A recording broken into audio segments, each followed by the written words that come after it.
to unpack this, we're joined by security expert Chidi Omeje.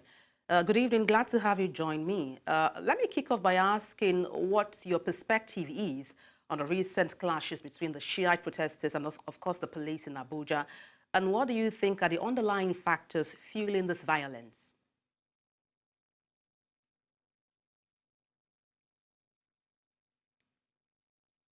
Good evening. Good I evening. do not know if you are here. Yeah, Can you I hear think the me? network is not very. Yeah, I can hear you very well. Okay. Yeah. First of all, I'd like to start by, you know, condoling with the families of the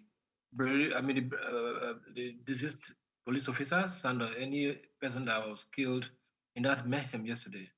The issue of Shiites didn't just start today. We know how it's always been a problem right there in Kaduna State, in Zaria, and even of course in Abuja here, ever since they had, when their leader was arrested and all that. Look, we can't continue like this. Governments are there to solve problems. I had assumed that this government, having known that we have a serious issue, an outstanding issue, an unresolved issue with this Shiite movement, should have, deliberately find one ingenious way or the other to resolve this matter. I'm not sure Nigeria is the only place where Shiite people, the Shiite sect of Islam, exist in Africa or around the world. How come it's only here that we have this clash all the time? Um, it's a pity that those guys, for whatever reasons, will always clash with the state.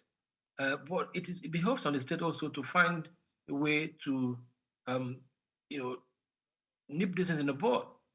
Um, this is where the issue of crisis management comes in. The police should understand that not all the time that you start shooting. Find a way to deal with these guys without necessarily, stoking tension, and then that leads to this kind of crisis that we saw yesterday. Mm. I Well, feel bad about it. It's not what a normal, sane society should be talking about every day. now, Mr. Omeje, just to come in there, I hear when you talk about the need for a solution, but then what factors contribute to the rise in insecurity in the country? Well, the rising insecurity, of course, we all know that there's what we call root cause analysis that we have always talked about.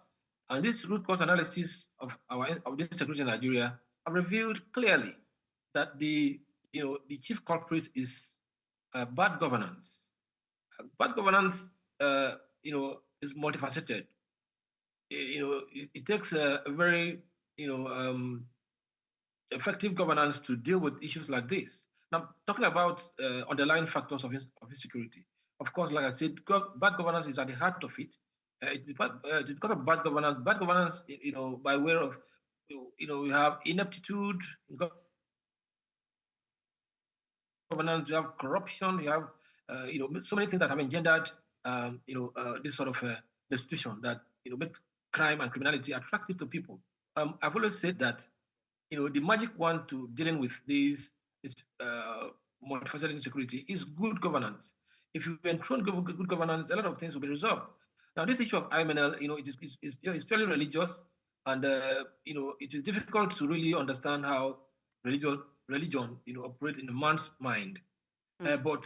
But then again, I'm not sure that if all those chaps out there on the street all the time, in a Shiite procession, if they had something meaningful to do, probably they wouldn't be so bitter with the society to the point of always daring the security forces. I Mm. think that governance has come. I mean, we have come to a time where we look at issue of governance and governance paradigm to see Mm. how it can resolve matters. Yeah. All right, now still talking resolution now, but beyond the talk about good governance, what role do you think the government, as well as security agencies, can play in addressing the grievances of the Shiite and other groups and also prevent further violence?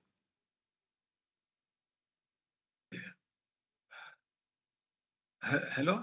Do you know? I didn't get the last part of your question. Okay, The network was. Yes, I was asking, still talking resolutions now, what role do you think the government and also security agencies can play in addressing the grievances of the Shiite groups as well as other groups to prevent further violence? Very important question. I think that this is, I talked about the issue of crisis management. You see, not all the time that government, bear its fangs. There are times you find a way to resolve matters without necessarily, letting it go out of hand.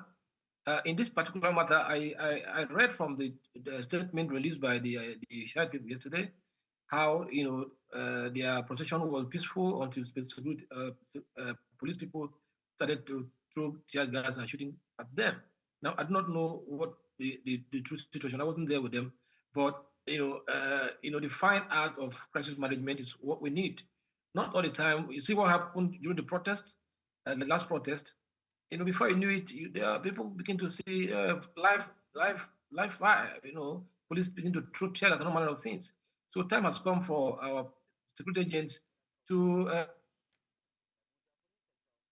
it's not all the time that we begin to shoot guns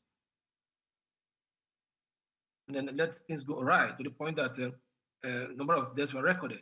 So I'm calling for a much more creative way of dealing with crisis that other than just shooting guns and stuff. All right, thank you so much for your perspective on the news. Chidi Omeje, security expert. Many thanks indeed. I appreciate the opportunity. Thank you so much.